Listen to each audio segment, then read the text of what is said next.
it's Eric. Welcome to another episode of Recipe Quest. With this video series, we've really been trying to show you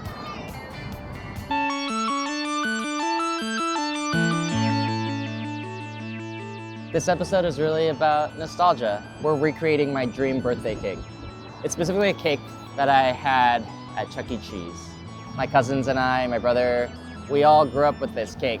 Dark chocolate, white frosting. In order to get started on this search, we figured we should probably go to the source, which is why we are in the parking lot of Chuck E. Cheese. Chuck E. Cheese, Chuck E. Cheese, when you're hungry for fun, it's Chuck E. Cheese. It's a good time place that's sure to please. When you're hungry for fun, it's Chuck E. Cheese. Let's go in. Hi. Thank you for having me. Nice to meet you, Chucky. Are you guys here for a birthday party? Yeah, I'm here for Oscar. He's a 6-year-old. I think they're back there.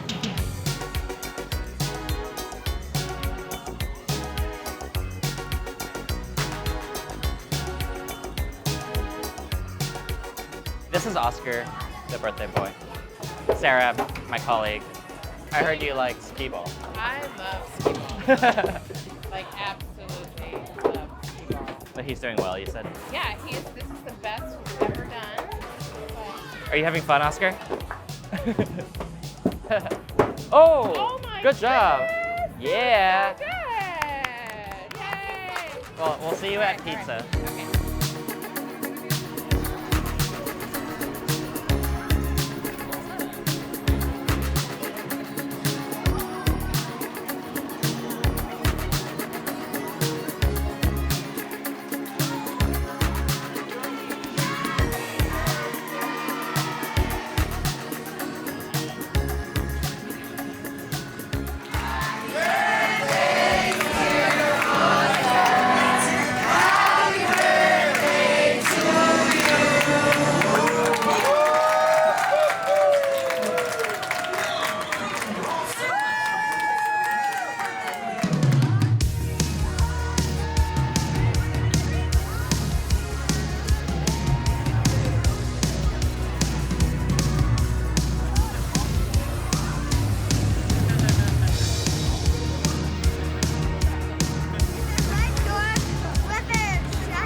Honestly, it is the taste. It's very familiar.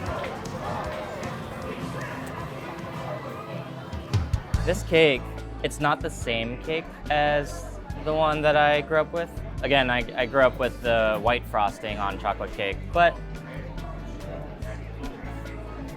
you know, that flavor, it's like a universal flavor, like grocery store cake. I'm feeling really nostalgic. This is really taking me back. You know, one thing I really didn't think I would realize or pay attention to is how hard it is to keep the attention of these children. They're called cast members. The servers who are helping bring pizza to your table and sing happy birthday for you and all that. That's like a big job. Thank you guys so much for helping us out today and for being here. I'm like so curious about your jobs. My name is Angie. I've been with the company. This August will make 9 years. Wow. My name's Leanna. I'm the birthday party coordinator here. I've been working here for 2 years. Nice. Great. Yes. How many cakes do you guys go through every day, and what flavors do people usually order? We go through a lot of cakes during the weekend. It varies party to party, who's planning on bringing their own, and then wanting to purchase with us. Right, right. And the only flavors we offer is either like a chocolate or vanilla. Is it a frozen cake that you kind of like take out? Yes. Yeah. Usually like the night before, we'll make sure it's all thawed so Oh, it's I see. like perfect. Oh, wow. Yes. Perfect. Yeah. Cool, cool. That's the texture that I'm chasing. The purpose for me is to recreate that childhood birthday cake that I remember. Do you guys by chance remember a chocolate cake with white frosting? There's like a picture of me. I think it was like my 3rd birthday party at Chuck E. Cheese, and you can see the cake, and it did have that fluffy kind of icing on it, and there was a whole like Chuck E. display. I wanted to ask you guys, what are your like dream birthday cakes that you remember from your childhood? Like Cheesecake, strawberry shortcake, from juniors? juniors. My iconic cake every birthday is like ice cream cake. The ice cream cake with the crunchies in the middle, that's just like what I need. Thank you guys so much. It was so nice to meet you. Yes, of course. I had a lot of fun today. I appreciate Yes, this it. was fun. So we had pizza, we played games, we We cut the cake. I think Oscar's having a great time, so are his friends. My goal is to bite into that final cake and have a single tear run down my cheek. So now I'm gonna head to the kitchen studio and bake some chocolate cake.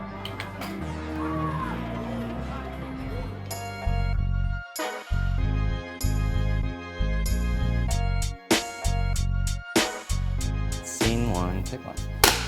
Hey, we're in the studio now. I am with my dear friend Rebecca Ferkser, who helped me bake about 11 chocolate cakes. The whole point of this test is really to get as close to that Chuck E. Cheese cake as possible, the memory of the cake. Getting as close as possible to the flavor, to the aroma, to the texture, and to the fun. Cake number one is my chocolate cake. I developed a chocolate cake maybe a couple years ago. There is a very specific type of cake that you would get in a suburban grocery store, and there's a reason why I like it, why I prefer it. It's the cake that I grew up with. I'm pretty sure it was oil-based. So my recipe is olive oil-based because I think chocolate and olive oil go really well together. This step is just key to why I think those particular grocery store cakes taste so tender and nostalgic for me.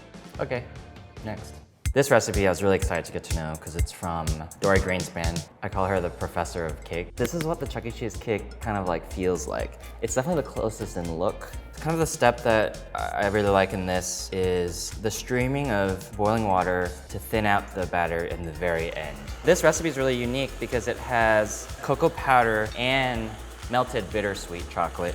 So that combo is something that I will consider. The reason I wanted to test Stella's cake is the butter and the coffee get melted together. Isn't that brilliant? This recipe specifically calls for taking it off the heat as soon as it's melted. You kind of want it to cool down slightly. Oh my God, this recipe calls for a whole cup of Dutch processed cocoa powder. Brilliant. Blooming it in this butter and coffee makes a lot of sense. I just added the sugar directly to it. I think chocolate cake could take more salt than most cakes. And some vanilla. Okay, it's like really good. Who wants to lick this spoon? This is Claire Saffitz's chocolate layer cake. One important part is cocoa powder bloomed with coffee. And it also smooths out the cocoa powder. I was curious about the cake flour. Cake flour is obviously gonna set you up for success, but it's probably gonna be all-purpose flour unless this is like really different. She calls for creme fraiche. I would probably call for sour cream, but you know, these are just little personalizations. We have a lot of different ways of adding fat and ways of adding dairy. So this recipe is called the world's greatest chocolate cake. Anything that promises the world's greatest, that's a big claim. There are two steps here that are kind of significant and I wanted to talk about. The first is instant espresso powder. They're really good instant coffee powders. I grew up drinking instant coffee and I love the flavor. This cake is really fun. You add some grated zucchini. Kind of like reminds me of a carrot cake, right? Adding a little vegetable to cake. There are many ways to add moisture to a cake, ways to extend it. The fun is like very high on this one, right? What do I say about this cake? Nigella Lawson, my hero. She's the reason I became a food writer. Adding Guinness to your chocolate cake is a boss move. This notion of what beer can do to a sweet dessert, a stout like this, kind of can add a lot of savoriness and depth. And bitterness, of course. This is a 1-bowl chocolate cake from Genevieve Co. And she, interestingly, calls for oolong tea. It gets sort of streamed in at the very end. It's not necessarily that you taste it, but it definitely has an aroma. Oh my God, oolong is so cool. It's delicious. Anyway, next cake. So this is Melissa Clark's 1-bowl chocolate mayonnaise cake. It's an old-fashioned technique to use mayonnaise in a cake batter. It makes sense because the mayonnaise provides eggs and oil, but I also love the idea that it might provide some savoriness. With this cake recipe, I kind of wanted to talk about leaveners and how you're adding them. It's pretty standard, but you're sifting the flour and the baking powder together before you add it to all the wet ingredients. The second kind of leavener step is stirring some baking soda into sour cream. That's the brain of someone who really understands baking, right? This is the chocolate dump it cake, a popular recipe on New York Times Cooking from Amanda Hester. It starts with a very interesting step, which is melting the chocolate, butter, and sugar together with water. It seems really counterintuitive. Usually when you're melting chocolate or trying to temper it, moisture is the enemy. What happens when you don't have any cocoa powder in a recipe? When a chocolate cake recipe relies only on melted chocolate? I don't know if that's the route I'll go, but I was curious about it, so I'm excited to taste it. or whatever music you're gonna add. I'm just excited to taste these because that's really where the learning will happen. I am searching for like a very specific flavor, a very specific crumb, a very specific type of cake. So we're going to taste each cake with a little frosting. The frosting is a white frosting, and I sort of have an idea already of what I want. So we have a control icing, an ermine icing. It's an old recipe of mine. But we're also gonna taste it without the frosting. Cake number one, my cake. Dutch processed cocoa powder. It smells like what I'm used to. Great aroma. The almond extract is pronounced. You know, this is my cake, so I'm trying not to like compliment myself too much, but there are aspects of it that are very Chuck E. Cheese-like. That's satisfying, right? I'm gonna adjust the sweetness levels of each, but this just gives me an idea. I think I would like for the cake to be a little less sweet. Next one is Dory. Ooh, pretty. Nice. There's a huge difference. Hers is really good. This one's really chocolatey in a beautiful way, but it's not too sweet. It leaves a nice, like, you know, chocolatey depth in my mouth. The frosting's nice because it helps you eat more of this cake, but the chocolate flavor really still comes through. Fun. I'm gonna study that recipe. Thank you, Dory. This is the cake that has a whole cup of Dutch processed cocoa powder. That's amazing. Oh, wow, Stella. As soon as this came out of the oven, I was like, ooh, this one's close. Really lovely, really mature flavor. It's super savory, almost like bread. This isn't too sweet, and that's a good thing. Claire's looks really amazing. Looks nice and dark in the middle. I feel how like moist it is on the bottom. That's really lovely. Wow, it's very interesting. It has like this really defined crust. That's good. I taste like savoriness and tang, and the chocolate comes through at the end in a really nice way. Like that's the aftertaste. Man, that's the one that had creme fraiche. It had like all this really specific stuff in it that I was like, I don't want to do that. And then it tastes really good. The next cake is Helen Go and Ottolenghi. Interesting. I can already tell that it's not really the direction I'm going for. Ooh, it's really different. It almost tastes more like a flourless, like chocolate cake. Jessie Shevchuk's zucchini chocolate cake. I've had this one before many times, and it has a fudginess. You actually can kind of see some zucchini in here. Do I taste the zucchini? Not necessarily. It's cool that you can get a texture like this by folding in some zucchini. Angela, this is the Guinness cake. This cake doesn't have any additional salt. And it smells really familiar. It smells like the kind of cake you make with melted chocolate.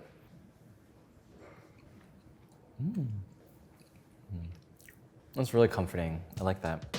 I mean, Genevieve's is the highest, isn't it? Rose's the tallest. Wow. This is the oolong cake. She said you couldn't taste it, but I kind of can. This is for people who want like an everyday chocolate cake, I think. The texture's really satisfying. Whoa. I remember when Melissa made this, very like fudgy. We maybe underbaked it, but that's okay. Wow, that's a really moist cake. That cake is not too sweet. A little frosting would be welcome, I think. It's like, you could bake that for someone and be like, hey, can you guess the secret ingredient? But I'm excited to try this one because it's the one that has such a specific leavener method. Look how red that cake is, so interesting. It's like almost like red velvet. It's so cool. My mom would really like that cake. It's not too sweet, which is fun. This is a cake that gets its chocolate from chocolate. I can confirm that I really need cocoa powder in there. I need Dutch processed cocoa powder in my recipe for it to taste like that nostalgic thing. Whether it needs melted chocolate in addition, time will tell, but wow, that one's really good with ermine icing. The last one is the Dump It cake. This is another kind of old-fashioned cake that doesn't call for cocoa powder. This is a sticky cake. You come to me. Oh, cute. That's good. What? I'm really surprised. That looks like it's a Dutch processed cocoa powder cake, but it's a melted unsweetened chocolate. Flavor-wise, it's really impactful. Just like punch me in the face with like chocolate cake flavor. I need a second opinion. I want to make you a little plate of 3 cakes, and I just want you to taste them and tell me what you think. Thank you. Yes. Yeah. All right. Also, Rebecca is the one who helped me bake all of these, so. Okay. Not like super chocolatey, but the little chocolate pieces. Yeah. But not especially rich. Like I could eat a lot of that. That one's good. This one's more bitter, and I really like that. Yeah. It's like yeah. much more deeply chocolate. Ooh, very different texture. Oh, that's very boxed cake mix for me. Honestly, if I'm doing layer cake, this might be preferable. Right, because you're gonna have Because there's a lot. frosting. Whereas these, I'm like happy to just eat these like As snacking cakes, yeah. as snack cakes. The Chuck E. Cheese cake, the frosting is not that sweet in my memory, so I do want my cake to have a good chocolate flavor on its own, I think. That was helpful. You need a conversation like that when you're recipe developing, otherwise you'll go mad. Because now I really do think I have a game plan. I still love the look and texture of my cake. I envision myself striving for some of the airiness of Claire's, the cocoa flavor of Stella's, and the chocolate flavor of Dory's. It's really a matter of getting to know cocoa powder and chocolate now. Now I get to go home and bake. Montage.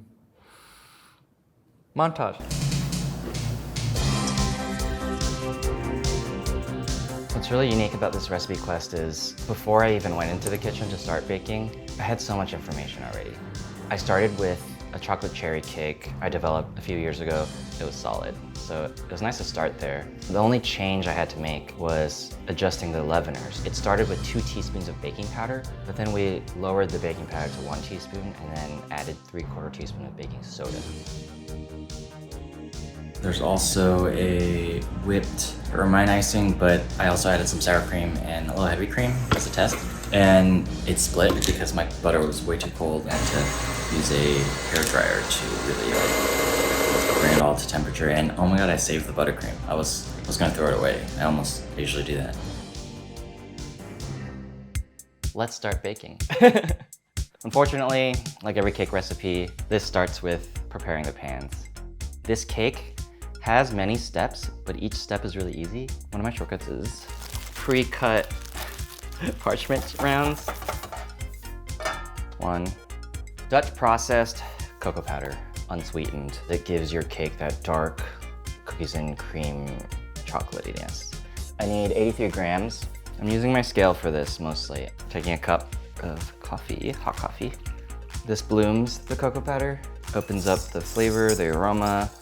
It's like, I need about 43 grams of this chocolate, which is about 1.5 ounces. You can use whatever chocolate you have. So make sure it's dark chocolate. Make sure it's like 70% cocoa. So this is the perfect gentle heat to melt that chocolate. You know, keep whisking it and you'll see that everything smooths out. The chocolate's melted, you know, it's thick, it smells incredible. The next thing to add, olive oil, about a 1/2 cup. Not about. With baking, you have to be precise, it's a 1/2 cup. And use a liquid measuring cup.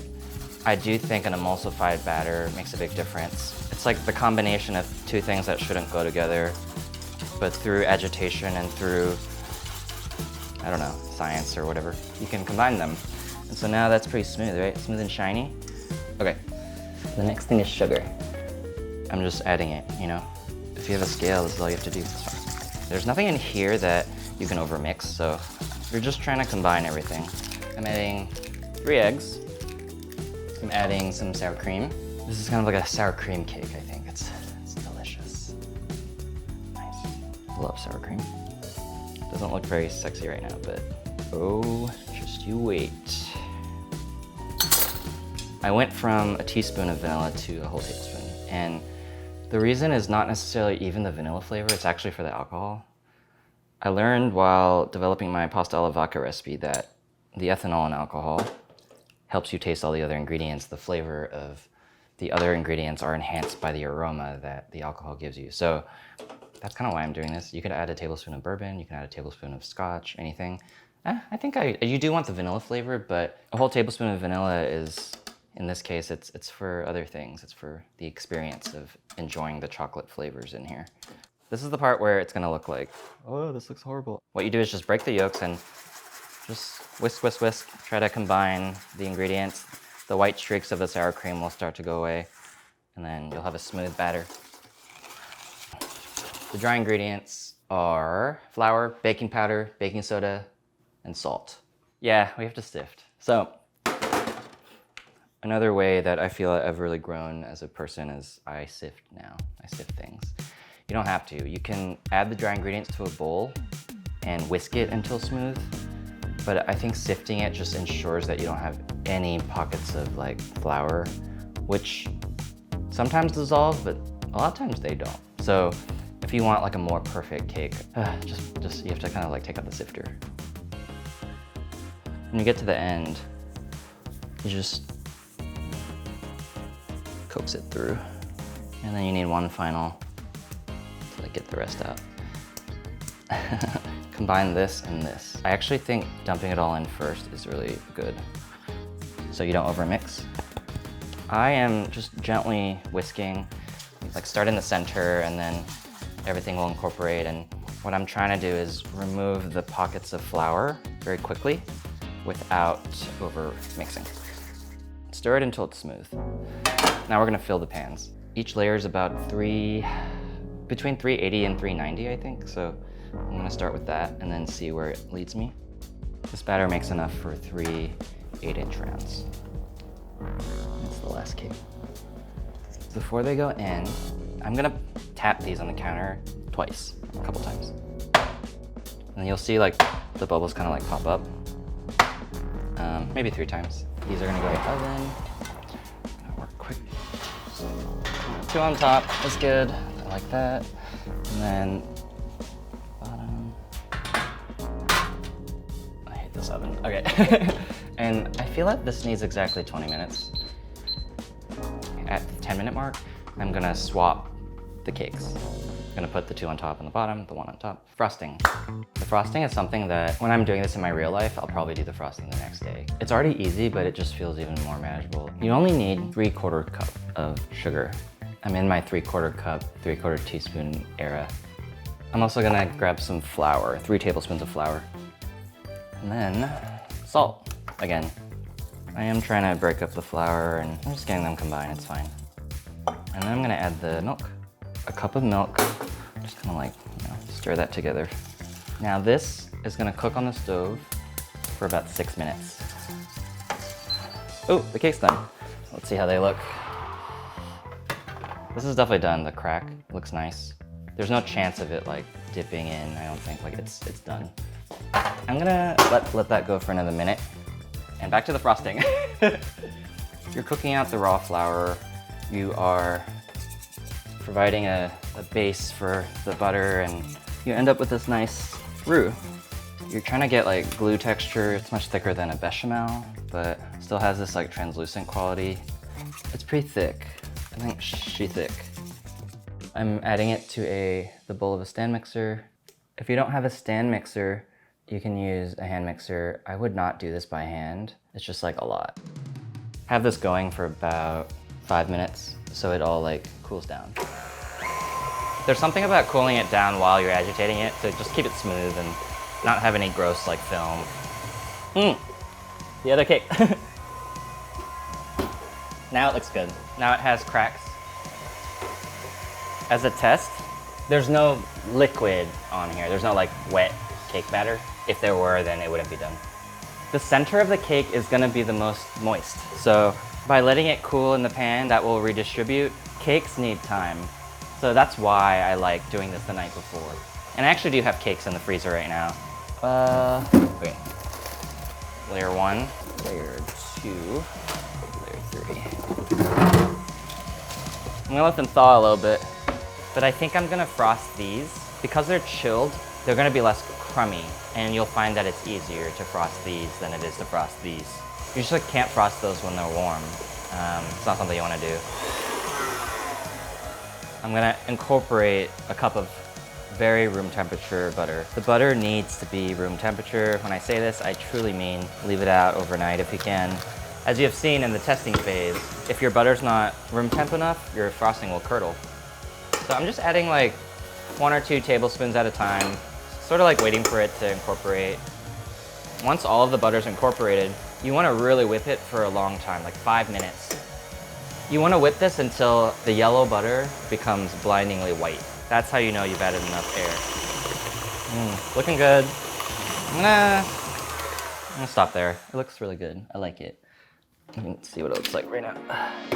See how beautiful it is? It's like a nice buttercream. It's really nice. I'm gonna add a teaspoon of vanilla. I'm gonna get about 120 grams of sour cream in here. This is gonna lighten it up, give it a lot of flavor. It's just low until it's incorporated. If you mix this too much, it could break. Being very gentle with it, making sure we're looking good here. Done. And that is finished. So good. We're gonna start building the cake now. So what you do is you take these, basically place the papers at the edges of the plate so that when the cake is done frosting, you slip them out and then your cake is like perfect. These are my layers. They have been frozen and thawed. Just take one of them, bottoms up, relatively centered. We have our buttercream. This is about a little over 1/4 cup ice cream scoop. I find that you need about 3 of these per layer. And I'm just using the offset spatula to kind of like spread it out to the edges. I'm just trying to make it as flat as possible, but you know, it doesn't have to be perfect. It just shows you how fudgy these are, these layers. Just coax it to the sides. Oh, it's so moist. This top layer technically gets 3 as well. A little extra here for the sides. What I love about this part is you don't have to be precious. Like, you're just filling it in. And I actually like when there are some crumbs. It reminds me of cookies and cream. The proportion of frosting that this cake has is like just right. Like if there were a thick layer on the sides, it'd be too much frosting. I'm happy to say that. I'm really happy with it. Like doesn't it look so good? I'm gonna do the magic part now. We're gonna refrigerate this. Don't skip this. I really think it's important for the cake to be refrigerated so that when you slice into it, you'll get like nice clean lines.